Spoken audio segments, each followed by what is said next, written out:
So I'm a multi-sport official. I'm in the Tyler football and East Texas football chapters. I'm in the East Texas baseball chapter, and now I'm in the Mount Pleasant basketball chapter. Nice, Yeah. nice. And so you officiate games? I do. I officiated my first game for money in 1990, so that's how long I've been doing it, right? That's So awesome. I've been a football official almost that entire time. Got it. Yeah. And so, yeah, we can go right into it. What Okay. is sports officiating? So team sports officiating is a collaborative effort between TASO, UIL, and TEA, whose purpose is to address the critical shortage of officials in the state of Texas. Now, in class, not only do we teach students rules and mechanics of the sport that they want to officiate, we also teach them to recognize these three emotions: coach's emotion, parental emotion, and player emotion. When they understand those three emotions, and they understand that the destructive criticism that may come from any one of those groups is not personal, now they can enjoy officiating a lot more. So. Yeah. And now kind of with the shortage, talk a little bit about that from your perspective as a ref. So many years ago, when I first started in the early 90s, we may have to wait 2 or 3 years before we would officiate a varsity game. There were so many officials.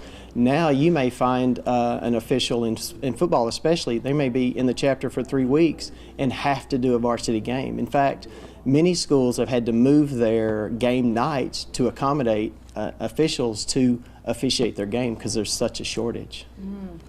And it's not just football, right? It's No. all games that are having this problem. It is. It's all sports: basketball, volleyball, baseball, football, softball, right? Soccer. When did we start seeing this shortage? This shortage has been prevalent for probably 15 or more years. Yeah, it's been that long. Wow. Why do you think there is one? As technology advances, I think fewer kids are playing sports. And so there are fewer people officiating the sports. There's just not the interest there was maybe 20 years ago. A lot of folks, it's a time commitment, right? But it's tough from a time perspective. Now, it is the perfect part-time job for a student. In fact, Adrian Tapia, our football student, he made over $500 his first week of officiating. So these kids can actually make part-time income that is far better than most retail part-time jobs they may get as a high school student. Is officiating your full-time job along with this teaching job? Well, teaching is full-time. Okay. I'm a full-time teacher and coach. I coach at Mount Pleasant Junior High. I coach girls basketball and track so that I can officiate football, right? So football officiating is a part-time job for me also. Nice. And so kind of like you were saying how games have been moved to Thursday, is that still happening to this day? It is still happening. Yes, it is still happening, unfortunately, and that's just because of the shortage of crews to officiate football games. And so then when Mount Pleasant ISD reached out to you, what was that like for you, knowing that maybe there's going to be some change? Well, so I actually let them know that TEA was approving these standards. There's now TEA standards for this class, so any administrator in the state of Texas can now offer this class because there are TEA standards that are approved, right? So I reached out to Judd Marshall and said, hey, this is coming down the pipe. Could we teach it? And he was on board. He said, yes, let's teach it. And so consequently in North Texas, we were the first school to offer it. Yeah, that's right. The Spring Branch is the first. Well, they had a little bit different program in Houston that they have kept up, and I'm sure that they've now adopted the TEA standards that were just approved for this school year. So yes. Wow. Yeah. And so, yeah, you talked a little bit about what the class is like, but what are some other specifics that you teach the students?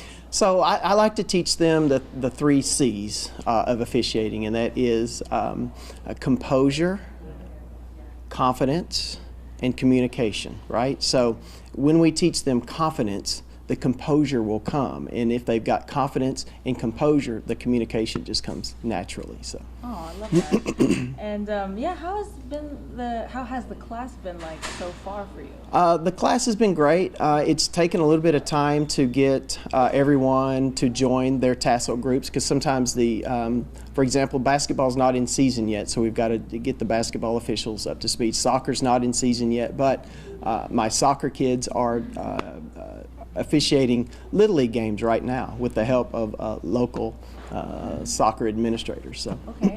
And first of all, how many students are in this class? So in this particular class there are 9 students. Okay. Yeah. And are all of them already officiating? All of them except for 2 that are basketball officials are officiating because we haven't had any basketball games yet. Okay, because of the season. Okay, that makes sense. But yeah, do you hope this will make a dent in the shortage just from having these classes? Well, this class by itself will make a very small dent, but if more schools will offer it, then it will make it'll have a significant impact on officiating in Texas. But we've just got to get more schools to offer the class. So. Right. Do you know how many schools in the nation offer this? It's kind of big, but how many schools in it? I really don't know. I don't okay. know. Yeah. What about Texas? Texas, the school district down around Houston, they've got a program. But as far as I know, Mount Pleasant is the only one this year that's offering it. So. Wow. And so a question kind of sparked when you were talking about those 3 C's. So because of the shortage, do you think it also has to do, you mentioned, maybe less people playing sports, but also do you think maybe the pay or maybe the environment of that kind of atmosphere? So here's what happens. Here's what I've found. Officials who start it 1 year, they receive a lot of destructive criticism, and that destructive criticism will cause them not to come back the second year. So in teaching those 3 emotions, coach's emotion, player emotion, parental emotion, and how to deal with it, and when they learn that destructive criticism that comes from any one of those groups during a game is not personal, now they enjoy officiating more, and they'll come back the second year. So. For sure.